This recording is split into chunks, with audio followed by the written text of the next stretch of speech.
सिंधुदुर्ग जिल्ह्यातील देवगड निपाणी राष्ट्रीय महामार्गाचं जे काम जे आहे ते मात्र सध्या युद्धपातळीवरती सुरू आहे आणि सध्या काम जर पाहिलं तर इथली वाहतूक जी आहे ती मात्र थोडक्या प्रमाणावरती असेल ती मात्र मंदावलेली पाहायला मिळते, कारण इथली वाहतूक जी आहे ती पर्यायी मार्गाने वळवण्यात आली आहे. कारण सध्या जे काम चालू असल्यामुळे याचा पर्यायी मार्गाचा वापर करावा असं प्रशासनाकडून सांगण्यात आलं आहे. पण मात्र याचा फटका जो आहे तो धुळीचा सामना जो आहे तो मात्र इथल्या वाहन चालकांना मात्र मोठा सहन करावा लागतो आहे. आणि जे कोल्हापूरकडे या मार्गावरून कोल्हापूरकडे जाणारी जी वाहतूक जी आहे ती देखील सध्या बंद करण्यात आली आहे, कारण ती अनिश्चित काळासाठी सध्या बंद करण्यात आलेली असं देखील प्रशासनाकडून सांगण्यात आलं आहे.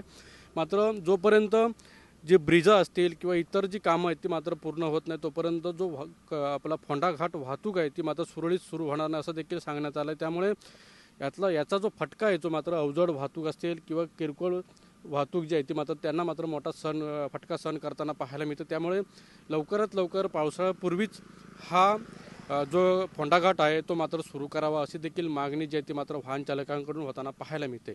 अनंत पातळे, TV9 मराठी, सिंधुदुर्ग.